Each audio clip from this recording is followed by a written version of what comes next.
Hello everybody, this is English for You, the program that helps to improve your English. A very warm welcome. In the studio I'll have my Fazeka students, two boys, the young generation. Boys, would you put up your hand?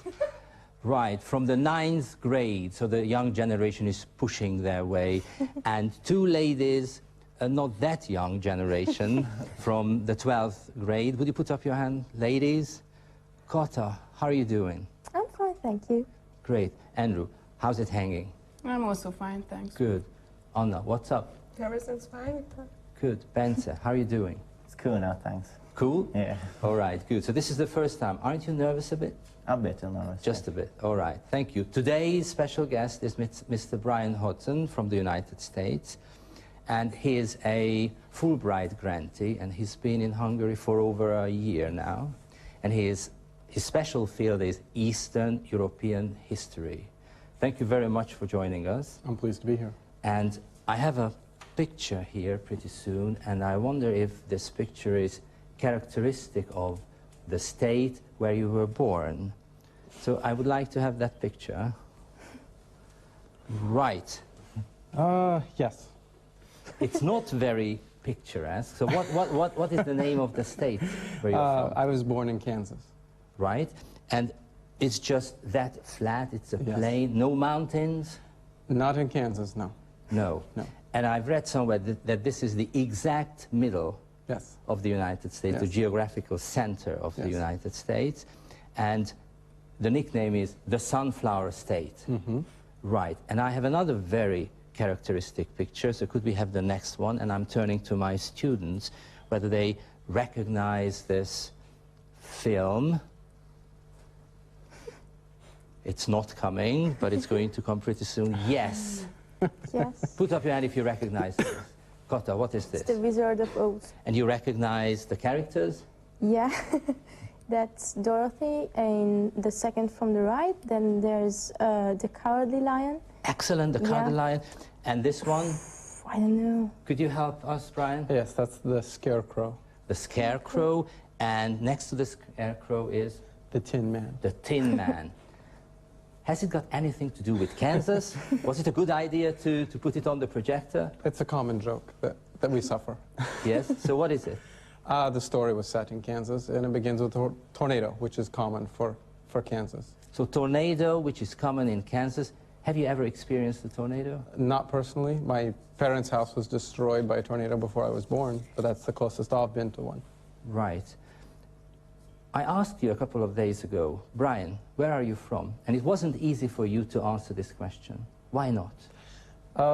Like a lot of Americans, I've moved a number of times to a number of different places. And so the question, where are you from, might be where I was born, it might be where I last lived, where I studied, my favorite place that I lived. So there's a number of different ways I could answer this, and I'm never quite sure what answer somebody's asking or expecting. Right. I have Brian's transcript in the studio. Brian, what's a transcript? It's the record of your grades from usually, well, from high school or from university. It lists all the grades of all the courses you've taken. Right, so here, this is the transcript, and it's going to be on the projector soon, or it's right there. So this is the transcript. It said Brian Andrew Hodson, and it says Georgetown University, and it lists all the classes, the subjects, and the grades. Brian, would you help me read out just the classes? I can't read them off of this screen from here. This is let's look at my second semester at the university. I had macroeconomics, U.S. political systems, empire and independence in the modern world, which was a history class, map of the modern world, which was a geography class, and intensive basic Russian. Right, so you can see that a couple of subjects, and I would like you to look at the grades. We have a couple of letters here. Andrew, can you help us find out what they stand for, these letters? For example, we have this F. What do you think it means? The F perhaps means failed. Yes. Perhaps it means Worst. fine. Fine or failed? Which one? And then comes, we have C. Is it good or bad? I think it's neither. So it's in the middle of. So which is the best? Which one do you think is the best in A. America? A. You're absolutely right. And we have a B+, which is not that bad. We have an S.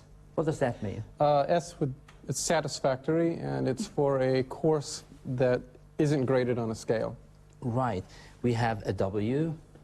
Again, I'm turning to you, Brian. You must help us. Any guesses? Wonderful. It's withdrawal. Which means that? Which means that I resigned myself from the class before the end of the semester. Right. And here I can see that academic dismissal 1990. What does that mean? Which is very formal. So what does it mean in it means that I was language? asked not to return. So this man was asked not to return. So what was the problem? I was not a good student, really. Just lazy? Partly that, yes. Instead of studying for my classes, I would go to the library and read about other things. Instead of doing my work, I would go to the library and read about other things. And I didn't pay attention to my classes. I slept in some of them. I did not do well on the exams. And even though they gave me opportunities to improve my record, I did not. And eventually they decided that maybe the university was not the right place for me. See, so I didn't invite you to humiliate you. So now we know that you are studying and working on your PhD. So somehow you made up for that period of your life. Yeah. How bad is a bad transcript later on? It's something that will go with you wherever you go. At each subsequent school that I applied to, when I applied for a master's program, I had to give them a copy of this transcript. And when I applied to a PhD program, I also had to give them a copy of this transcript. So they could always see that the first years of my university education, I did very poorly. And hopefully now, I'm far enough along after the PhD that I won't have to show this to anybody ever again, except maybe my children, and when I'm angry with them, and encouraging them to do well in school. Right. Okay, now, there's going to be a picture. There is a picture. And Kota, please, I would like you to talk about this picture, to describe it. Right, so we can see a battle in this picture, I guess, and it might be, I'm sure it's in the past, in far past times, and I don't know, there are people dressed in strange clothes, like Turks, I don't know, perhaps, and I can see that it has a very, it wants to impress you, so it has a... it's very energetic, yeah. Right? It might be painted in the Baroque period. Yeah. Yeah, I believe a little later, if I know well, it was painted in 1825, so a little later. But you're absolutely right with the period. What does that picture mean to you, Brian? You recognize yes, this picture, I do. first of all? Yes, I do. This picture hangs in the National Gallery when you first come in the front door. It's in front of you. And I first saw this picture, well, more than 10 years ago. And it was one of the first things I saw when visiting Hungary. And it just captured me, this energetic scene, heroic moment. And it was of an event that I'd never heard of in the United States, but obviously of some kind of importance to Hungary. And pictures such as this and some of the other artwork and monuments around Hungary was one of the things that encouraged me to study Eastern European history. So this picture helped Brian to overcome that lazy period of yours, right? Is that true? Yes. Now, the title of the picture is Zrínyi's sortie. Now, a sortie is a short attack made by an enemy from the position of defense. I wonder if you can come up with the Hungarian word, Zrínyi's sortie. Excellent. Say it again, please, Anna. Okay, good. Right. Now, as you know, Brian is studying history, and I've hidden a couple of word cards in your desk, so this is the time to show the word card. And basically, I wanted to show the different periods in history. What have you got, Kota? Modern. Would you say it again? Modern. Good. Andrew? Prehistoric. Yes. Anna? Medieval. Medieval. Medieval. Everybody, Okay. please. Medieval. Medieval. Ancient. Ancient. Everybody? Ancient. Good. Now, obviously, this is not the right order. So which one do you think comes first? Wow. Prehistoric. Say it again, Andrew. Prehistoric. You are first, then comes Ancient. ancient. Bence, would you hold it up? Ancient, great, then comes I'm in great trouble. And medieval. everybody again? No problem. Medieval. Medieval. I'm Good. really sorry. And then Then comes modern. modern. Thank you very much. Excellent. We're going to have the 4 word cards in chronological order on the projector. And the transition period lasts for a long time. Still, people like to link the transition to one historic event. Now, this is where I would like you to help me. So what do you think the difference or the event between prehistoric and ancient?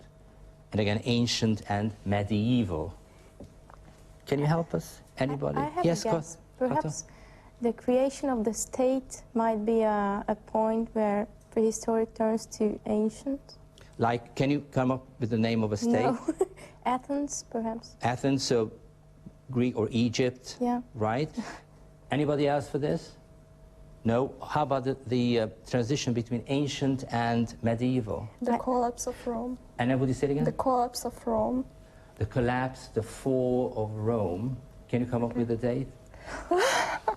Yeah, surely. 476. 476. Before. Excellent. Off the top of my Very head. good. Fantastic, isn't it? How about medieval and modern? What do you think the transition is? Kotta? Isn't it a too large jump between medieval and modern? I don't know.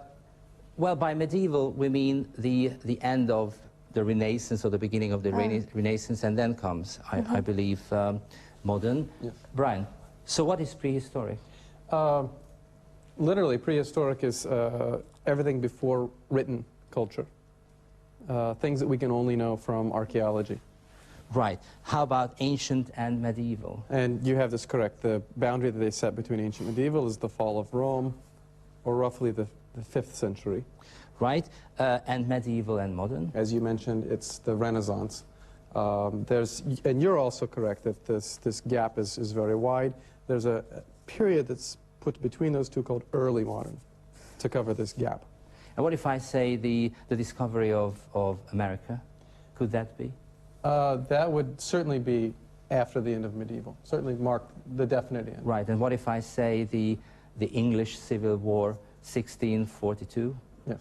It could be another very important That turning would be point. in the modern period already. Right.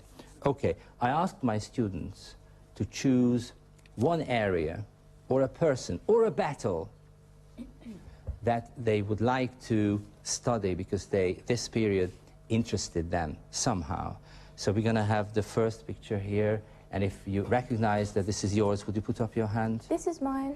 This is mine. So Kotta, what are you going to This talk is the about? Cathedral of Shark, and I'm really interested in arts, yeah, more so in arts than in history. So I'm interested in this age because it has this Gothic style, which I really love because it's very interesting that religious belief has created such things like this cathedral and those little houses. I love them, I really do. And have you ever been to this cathedral? I haven't. I have been to another cathedral which is not as famous but really as beautiful. Can you come up with the name? You Yeah, remember? it's the Cathedral of Strasbourg.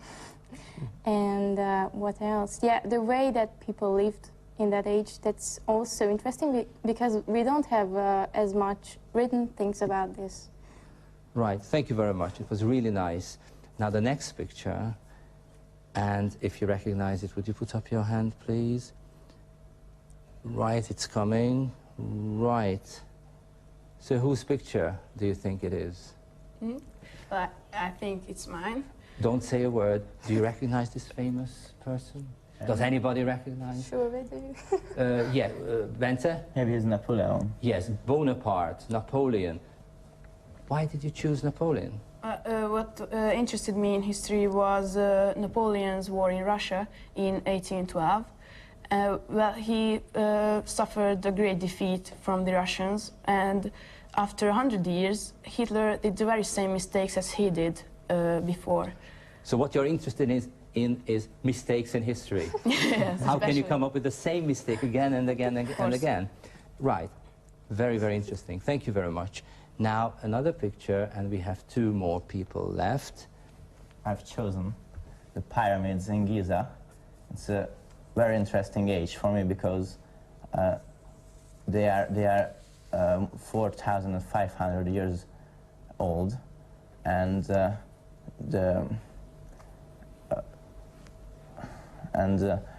are 146 meter high. So you checked how high they are?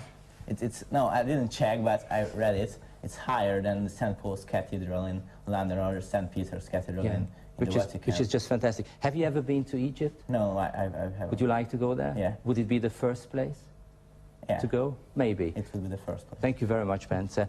And again, another person, and obviously it's Anna's very choice. tricky. Wait. If you recognize this very famous person, put up your hand. You but, do? But she told me so. Oh, yeah, so it's easy. It's easy. Okay, so Anna. Okay, so he's Joseph II. He was a Hungarian king and an Austrian emperor, so Habsburg emperor anyway. And I think he was a bit too dedicated and a bit too power thirsty, probably because he ruled together with his mother, Maria Theresa, and he wanted to carry out all his plans. But, so for example, he wanted to unify his country, which had three parts, Hungary, Bohemia, and Austria, and obviously people were unsatisfied with him.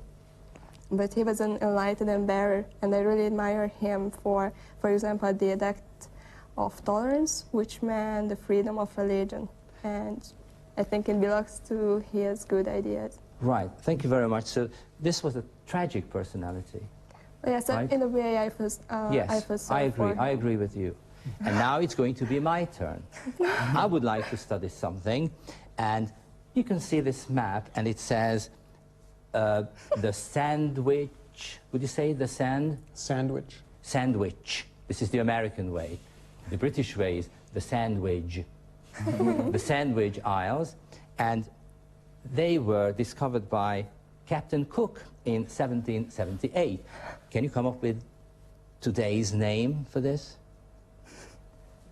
Maybe it's Hawaii. Congratulations. This is Hawaii, the Hawaiian Islands, and Cook named these islands after his benefactor, the Earl of Sandwich. And we are going to talk about this island, which is called Maui. And now we're going to have another picture of Maui, the island. Yes, here we go. For example, this is the Iao Valley, where there was a huge battle where Kamehameha the Great defeated his enemies with the cannon he borrowed from the white man. But we are not going to talk about King Kamehameha. But there's the plain here, very beautiful area, and we are traveling to this area. The most important revenue in Maui is tourism. Revenue, income, all the money, especially the money that the government receives. Now I would like Group 1 to listen to the second largest revenue and the history of this. Group 2. I'm going to give you two names. Samuel Alexander and Henry Baldwin. Everything about these two people. Would you roll the tape, please? Sugar forever changed the face of Maui. Next to tourism, the second largest source of revenue. Maui grows about 1/4 of Hawaii's sugar crop. Hundreds of years ago, the Polynesians brought the first cane to chew and use with medicine. By the time the first white person arrived, it grew wild. In 1869, Samuel Alexander and Henry Baldwin, sons of Maui missionaries, purchased 12 acres near Makawao to grow sugarcane. Together, they pioneered the building of the Great Hamakua Ditch that would irrigate Maui's dry central plain. Right. Kata, anything about it? Yeah, he said something about sugar canes, and that first it was used as a medicine, and there were two men who came here. Yeah, this is their task. And Sorry. Polynesians brought sugar cane, Yeah. and then it grew wild, right? And this is very, very important. The second largest revenue, right after tourism. And what about the two people, Anna? Well, I could catch the date. It was 1869, and I don't know, they came there, and I yes, know, and they bought 13 acres or 12 acres, and they pioneered to dig a huge ditch to irrigate this land, supply dry land with water to irrigate the land, right? So, as you can see, I would like to go to this island, and I would like to study the history of sugar in Maui for 3 years. That would be lovely, right? Now, Brian has been studying something different, and let me just show you something, and with this clip, I would like you to guess the period he is studying.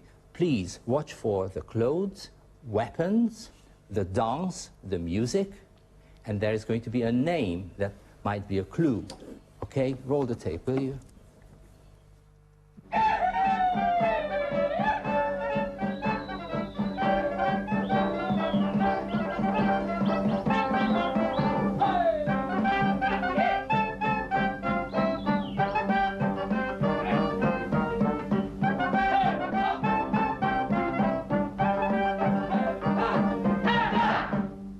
Szép volt legények, de most már eljárt az idő, indulni kell. Máté, ezekkel mi legyen? Ezt a 3-at elküldjük ajándékba Bottyán generálisnak. Jakab! No, Vállalod? régi szegény legény vagyok én. Sok marhát csempésztem át a határa. Right, so anybody can guess the period? Andrew, please. Yes, it was in the times when the Labans and the Kurds were fighting in Hungary, so in the time of the Austrian monarchy. The Habsburg Empire, right. Excellent. Congratulations. How is Kurutz in English? In articles, we would just use the word kuruts because it's, to us, a foreign phrase. It translates as crusader. Right. How is Labans in English? This word we don't translate at all because even Hungarian historians don't really know for certain the origin of the word. Right, so English is an easy language. You can use kuruts, kurutses, labanses, right? Yes. So, right. Why exactly this period? Partly because of the artwork that I described a few minutes ago, and because I've found it to be an interesting period of transition for Hungary and for Central Europe from the end of really a feudal regime and feudal life to modern systems of authority, modern systems of government. Right, and we're going to have this, so the exact period is from the siege of Vienna to the pragmatic sanction. Ladies, you're going to have this final exam in history. It's looming up. Can you come up with the date? No. No. The definite answer is no. Anna? I'm sorry. What? Brian? 1683. 1683. 83. And the pragmatic... Sorry, it must have been earlier than 1740. Yes. But I don't know. Right, so 16, and then the pragmatic sanctions? 1723. 1725. Okay. Now, you go to archives, right, a couple of times, and this is the place where old records and the documents are stored. And how many languages do you have to use? For this period, really 2, possibly 3.